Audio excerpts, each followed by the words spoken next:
Hello everyone, मैं Rahul advance YouTube channel पे आपका स्वागत करता हूं। जैसा कि आपको फिगर से पता चल रहा होगा कि हम लोग क्या पढ़ेंगे आज हम लोग आपको सेल के बारे में बताएंगे कि सेल क्या होता है, सेल की खोज किसने की थी, सेल के अंदर क्या क्या पाया जाता है और सेल स्ट्रक्चर के रूप में देखा जाए तो कितने बेसिस पे बांटा गया है। चलिए हम बताते हैं आपको कि हमारा जो शरीर होता है छोटी छोटी इकाइयों से मिलके बना होता है, छोटी छोटी यूनिट से मिलके बना होता है, जिसको हम सेल कहते हैं। क्या कहते हैं? सेल कहते हैं। सेल जो हमारे शरीर का फंक्शन क्या होता है, फंक्शनल यूनिट होता है। आपको बताते हैं कि सेल की खोज सबसे पहले किसने की थी। सेल की खोज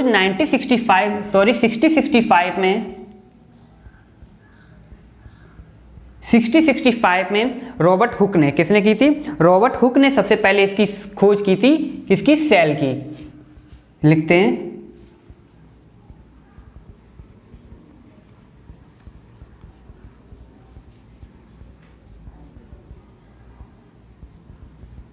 रॉबर्ट हुक ने सेल की खोज की थी। अब आपको बताना चाहता हूं कि सेल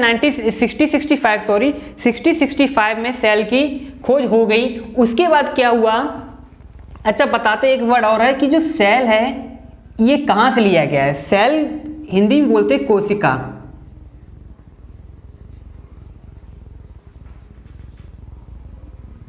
हिंदी में क्या बोलते? कोशिका। सेल को हिंदी में बोलते कोशिका। तो कोशिका जो वर्ड है इसका लैटिन वर्ड है ये, इसका मतलब लैटिन से वर्ड लिया गया है सेल, और इसका मतलब होता है स्मॉल रूम। क्या मतलब होता है? स्मॉल रूम, एक छोटा सा कमरा। किसका मतलब होता है? सेल का मतलब होता है। अब आपको बताता हूं कि सेल है क्या होता है, सेल कितने प्रकार में बांटा गया है। तो सेल जो हमारा होता है दो प्रकार से इसको बांटा जाता है बेसिस ऑफ स्ट्रक्चर। कि एक में क्या होता है, न्यूक्लियस पाया जाता है। अभी आपको सभी जितने भी लिखे हैं इनका नेमिंग कर रखा है, इसको सबको एक विधिवत तरीके से आपको बताने की कोशिश करूंगा। तो आपको पहले बताते हैं कि सेल किससे मिलके बनता है। चलिए आपको इधर बताते हैं कि अच्छा चलिए क्या बताया था, रॉबर्ट हुक ने 6065 में सेल की खोज कर दी थी। उसके बाद क्या होता है, एक दूसरे साइंटिस्ट आते हैं, ये साइंटिस्ट एक दूसरे साइंटिस्ट आते हैं आपके 8031 में। दूसरे साइंटिस्ट आते हैं 8031 में। कब आते हैं? 8031 में। इनका नाम होता है रॉबर्ट ब्राउन।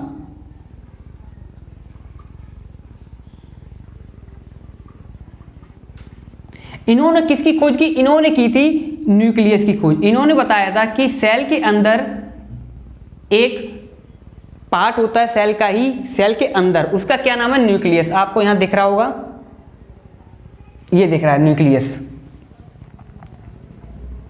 न्यूक्लियस पाया जाता है सेल। अब आपको बताते हैं कि 6065 में तो रॉबर्ट हुक ने खोज कर दी सेल की। उसके बाद 8031 में रॉबर्ट ब्राउन ने न्यूक्लियस की खोज की। उसके बाद क्या होता है, जब ये दोनों साइंटिस्ट की खोज कर देते हैं उसके बाद सेल थ्योरी आती है। सेल थ्योरी में ये बताया गया था कि सेल का आकार क्या होता है, सेल कैसे डिवाइड होता है और सेल के अंदर क्या क्या पाया जाता है और सेल की मूवमेंट क्या होती है। ये सेल सब कुछ बताया था सेल थ्योरी के इसकी 8038 में सेल थ्योरी दी। किसने? ये दो साइंटिस्ट थे, एक का नाम है स्लाइडन,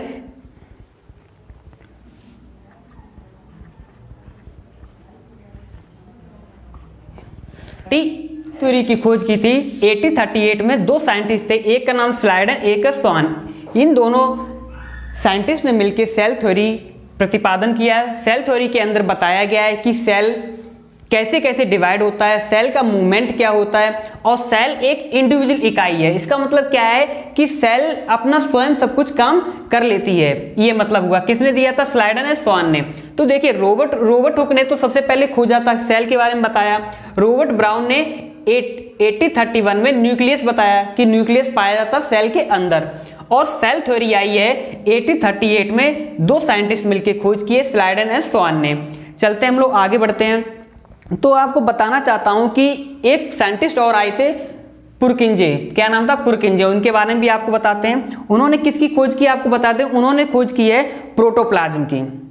यहां लिख देते हैं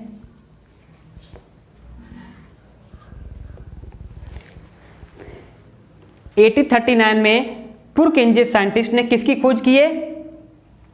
प्रोटोप्लाज्म की खोज की है। प्रोटोप्लाज्म क्या होता है? सेल के अंदर जो लिक्विड पदार्थ भरा होता है, सेल के अंदर जितना भी आपको मटेरियल दिख रहा है, इसको सबको कहते हैं प्रोटोप्लाज्म। अभी आपको बताएंगे प्रोटोप्लाज्म क्या होता है, सब कुछ बताने की कोशिश करेंगे। पहले थोड़ा रेफरेंस बताते हैं कि सेल क्या होता है। तो ये आपको समझ में आया होगा कि रॉबर्ट हुक ने क्या किया, रॉबर्ट ब्राउन ने क्या किया, सेल थ्योरी किसने दी है और पुरकिंजे ने क्या दिया है। सेल पहले था, एक प्लांट सेल होता है, एक एनिमल सेल होता है। चलिए बताते हैं आपको। एक क्या होता है? प्लांट सेल होता है, एक एनिमल सेल होता है। दो प्रकार के सेल बताते हैं आपको। एक तो होता है एनिमल सेल,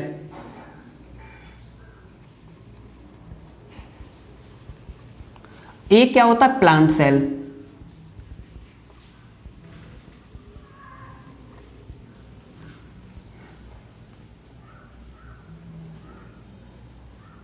इन दोनों के बारे में पढ़ते हैं। देखिए एनिमल सेल में क्या होता है कि जो इसकी आउटर मोस्ट लेयर होती है, एनिमल सेल की जो आउटर मोस्ट लेयर होती है उसको कहते हैं प्लाज्मा मेम्ब्रेन।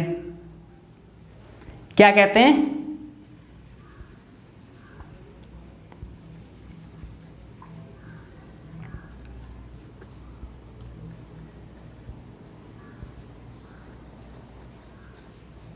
देखिए आउटर लेयर ऑफ मेम्ब्रेन किसकी? एनिमल सेल की, उसको कहते हैं प्लाज्मा मेम्ब्रेन। क्या कहते हैं? प्लाज्मा मेम्ब्रेन कहते हैं, या इसी को कहते हैं सेल मेम्ब्रेन। क्या कहते हैं? प्लाज्मा मेम्ब्रेन कहते हैं, या इसी को कहते हैं सेल मेम्ब्रेन। किसको? एनिमल सेल की। उसके बाद बताते हैं, इसको यहां लिखते हैं माइटोकॉन्ड्रिया को, क्लोरोप्लास्ट को यहां से हटाते हैं।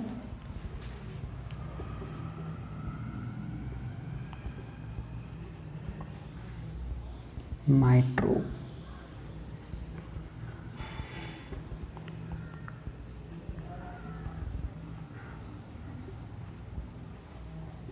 चलिए देखिए क्या है प्लाज्मा मेम्ब्रेन, क्या है पहले बताते हैं। प्लाज्मा जो एनिमल सेल होती है उसकी जो आउटर लेयर होती है, भारी परत होती है, उसको कहते हैं प्लाज्मा मेम्ब्रेन या सेल मेम्ब्रेन। क्या कहते हैं? प्लाज्मा मेम्ब्रेन कहते हैं या सेल मेम्ब्रेन कहते हैं। बट अब अच्छा चलिए पहले प्लाज्मा मेम्ब्रेन के बारे में बताते हैं क्या होता है। प्लाज्मा मेम्ब्रेन एनिमल सेल, देखिए प्लाज्मा मेम्ब्रेन किसकी बनी होती है इसको बताते हैं। प्लाज्मा मेम्ब्रेन आपकी या सेल मेम्ब्रेन जो बनी होती है वो आपकी या तो लिपिड पाए जाते हैं इसमें, एंड ऑर्गेनिक कंपाउंड या प्रोटीन कह सकते हैं। इससे मिलके आपकी प्लाज्मा मेम्ब्रेन बनी होती है। अब प्लाज्मा मेम्ब्रेन वर्क क्या करती है आपको बताते हैं। प्लाज्मा मेम्ब्रेन क्या करती है, यही सेल को, एनिमल सेल की बात हो रही है, एनिमल सेल में जैसे ये आपकी सेल है, क्या है ये एक सेल है। कौन सी सेल है? एनिमल सेल है। अब क्या करेगा प्लाज्मा मेम्ब्रेन, कोई भी बाहर से, आउटर सरफेस से कोई भी चीज जो आती है उसको इंटर करने में, एग्जिस्ट करने में हेल्प करता है, या कह सकते हैं प्रोटेक्शन का भी काम कौन? सेल मेम्ब्रेन करती है। या कहते हैं कि जो मूवमेंट होती है सेल की वो प्लाज्मा मेम्ब्रेन के द्वारा ही होती है। मतलब क्या है कि जैसे जैसे सेल ये हमारा आगे बढ़ रही है, सेल यहां से यहां गया, फिर सेल यहां गया, कोई भी एक इंडिविजुअल सेल की बात हो रही है, तो ये सबसे पहले क्या, जो प्लाज्मा मेम्ब्रेन है या सेल मेम्ब्रेन है, यही मूवमेंट करने में हेल्प करता है किसको? सेल को। तो इसी प्लाज्मा मेम्ब्रेन मूवमेंट करने में हेल्प करता है। एक अमीबा होता है, आप जानते हैं जीव, जो एक सिंगुलर सेल का बना होता है। इस अमीबा की मूवमेंटम, मतलब अमीबा जब चलती है उसकी मूवमेंटम को स्यूडोपोडिया कहते हैं। अब कौन हेल्प करता है? स्यूडोपोडिया क्या होती है? उसकी मूवमेंट करने की प्रोसेस होती है, किसकी? अमीबा की मूवमेंट करने की प्रोसेस को स्यूडोपोडिया कहते हैं। और वो किसके द्वारा होता है? वो सेल मेम्ब्रेन ही इसको मूवमेंट करने में हेल्प करती है या आगे बढ़ाने में सपोर्ट करती है। या कह सकते हैं ये प्लाज्मा मेम्ब्रेन फ्लेक्सिबल होती है। कैसी होती है? फ्लेक्सिबल होती है। उसके बाद बताते हैं जो सेल मेम्ब्रेन होती है, एक और काम सेल मेम्ब्रेन का, एक और काम है। क्या काम है? सेल मेम्ब्रेन इंगल्फ कर लेती है, बाउंड्री बना ले। जैसे ये खाना है, ये आपकी सेल दिख रही है, सेल के पास में उसने देखा ये फूड पार्टिकल है, क्या है? ये फूड पार्टिकल है। तो क्या करेगा सेल मेम्ब्रेन? जाएगा, धीरे धीरे मूवमेंट करेगा, इसको अपनी तरफ बाउंड्री बना लेगा, क्या? इंगल्फ कर लेगा। इंगल्फ मतलब तो बाउंड्री बना ले, चारों तरफ बाउंड्री बनाए और इस खाने को अपने पास लाने की कोशिश कौन, प्लाज्मा मेम्ब्रेन अट्रैक्शन करता है, अपनी तरफ खिंचाव करता है। इस प्रोसेस को अमीबा या कह सकते हैं, ज्यादातर अमीबा में होता है। इस प्रोसेस में क्या होता है, जब ये खाना के पार्टिकल्स, फूड के पार्टिकल्स अमीबा अपनी तरफ खींचता है, या कह सकते हैं सेल, सिंगुलर सेल की बात हो रही है, खींचता है, तो उस प्रोसेस को, इस जब फूड को अपनी तरफ लेने की प्रोसेस को क्या कहते हैं, एंडोसाइटोसिस कहते हैं। क्या कहते हैं, एंडोसाइटोसिस कहते हैं। बताते हैं एंडोसाइटोसिस क्या होता है। एंडोसाइटोसिस क्या होता है, जब प्लाज्मा मेम्ब्रेन अपने बाहरी सरफेस पे कोई भी फूड पार्टिकल्स रखा होता है उसको अपनी तरफ खींचता है, उस प्रोसेस को ही जब मूवमेंट कर लेता है, उस प्रोसेस को ही कहते हैं एंडोसाइटोसिस। ये किसके बारे में बता रहे हैं, प्लाज्मा मेम्ब्रेन के बारे में। किसका बना होता है, लिपिड और प्रोटीन का बना होता है। अब चलते हैं प्लांट सेल की ओर। किसकी ओर चलते हैं, प्लांट सेल की ओर। प्लांट सेल के बारे में बताएंगे। अब प्लांट सेल देखिए,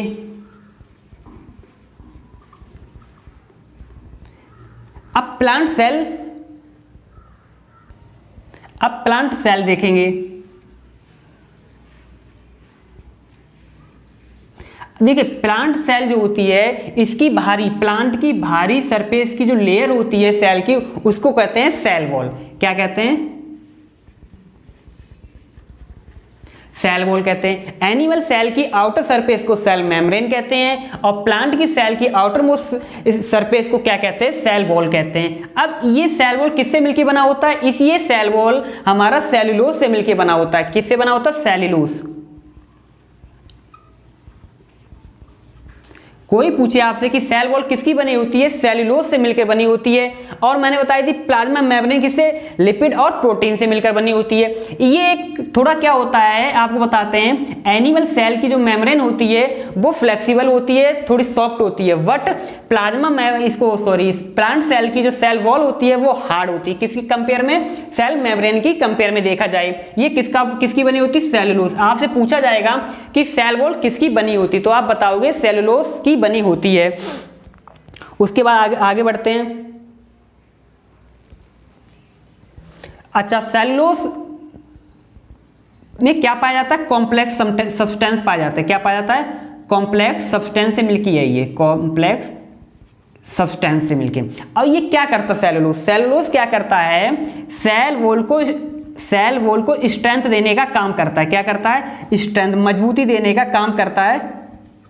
इसीलिए आपको पता होना चाहिए, अगर सेल वॉल मजबूत नहीं होगा तो प्लांट पौधे हमारे कैसे खड़े हो पाएंगे। उनको मजबूती देने को कौन काम करता है, सपोर्ट करने का कौन काम करता है, सेल वॉल। और सेल वॉल किसकी बनी होती है, सेलुलोज। सेलुलोज के अंदर सेलुलोज कौन कौन से सब्सटेंस से मिलकर बताओ, कॉम्प्लेक्स सब्सटेंस से मिलकर बनी होती है। चलिए, तो सेल वॉल के बारे में आपको समझ में आया होगा। आगे बढ़ते हैं, इसके बारे में आपको बताते हैं क्या, न्यूक्लियस के बारे में बताते हैं। अब किसके बारे में बताते हैं, न्यूक्लियस के अंदर। आपको दिख रहा होगा न्यूक्लियस के बारे में। अब आपकी हेडिंग क्या पड़ेगी, न्यूक्लियस। आगे क्या है, न्यूक्लियस।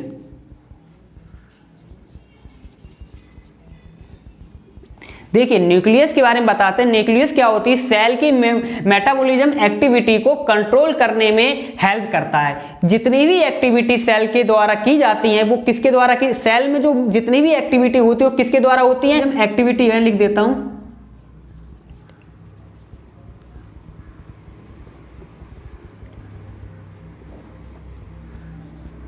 मेटाबॉलिज्म।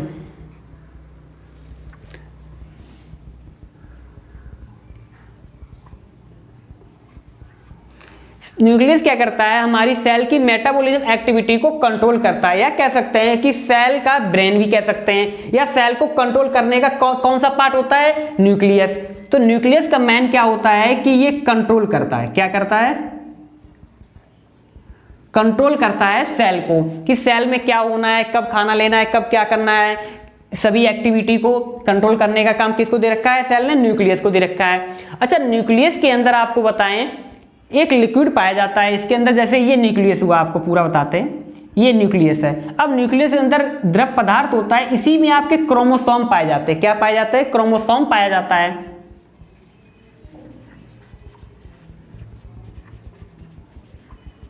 देखिए न्यूक्लियस के अंदर क्या पाया जाता है, क्रोमोसोम पाया जाता है। अब क्रोमोसोम के बारे में बताते हैं।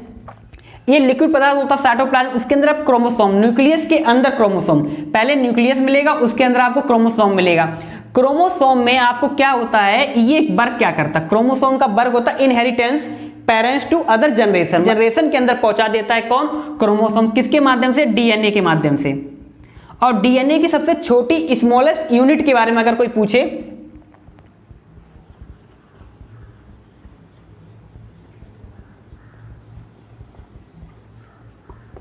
अगर डीएनए की स्मॉलेस्ट यूनिट आपसे पूछे तो क्या होगा, gene.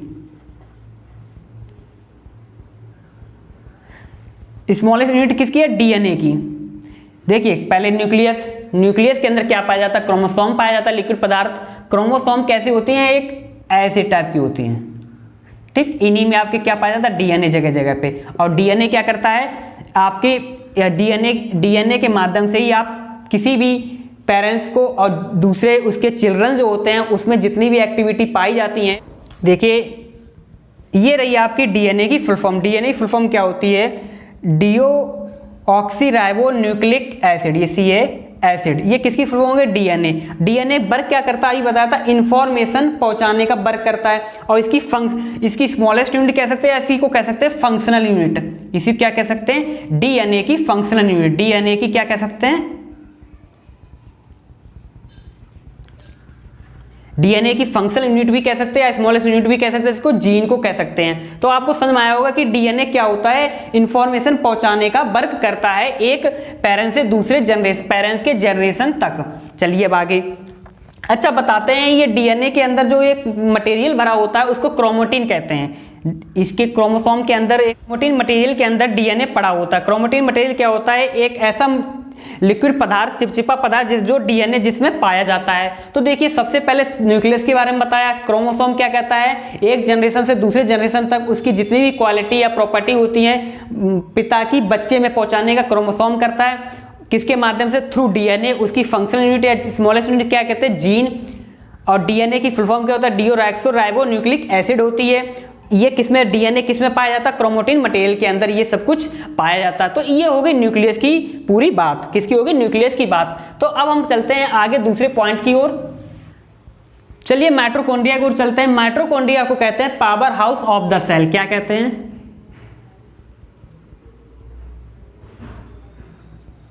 Power house of the cell. इसका मतलब क्या हुआ, या kitchen house of the, kitchen भी कहते हैं इसी। क्या मतलब हुआ कि सेल के अंदर खाना बनाने का काम किसका होता है, माइटोकॉन्ड्रिया का। कि कोई भी सब्सटेंस बाहर से आया है वो कलेक्ट कहाँ होता है, आके माइटोकॉन्ड्रिया में आके कलेक्ट हो जाता है।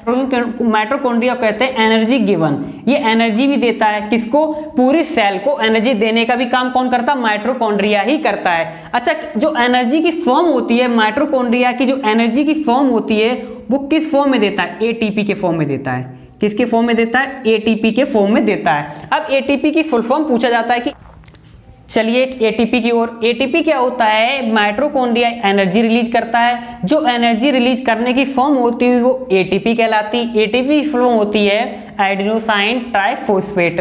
अब बताते हैं, देखिए क्या होता है, जब सेल को एनर्जी की जरूरत पड़ती है तो वो माइटोकॉन्ड्रिया कहता है कि आप एनर्जी फॉर्मेशन करिए। इसीलिए एनर्जी फॉर्मेशन करने की वजह से ही इसको क्या कहते हैं, power house of the cell कहते हैं। या ये प्रोटीन, और क्या करता है, ये प्रोटीन इसके अंदर अवेलेबल होता है, किसके अंदर, माइटोकॉन्ड्रिया के कॉम्प्लेक्स फूड को तोड़ के ये प्रोटीन के रूप में एनर्जी बनाता है और सेल के विभिन्न पार्ट ऑफ द सेल को पहुंचा देता है एनर्जी। कौन, माइटोकॉन्ड्रिया। तो माइटोकॉन्ड्रिया को याद रखना, क्या कहते हैं, power house of the cell, formation of the energy किस रूप में, एडेनोसाइन ट्राइफॉस्फेट।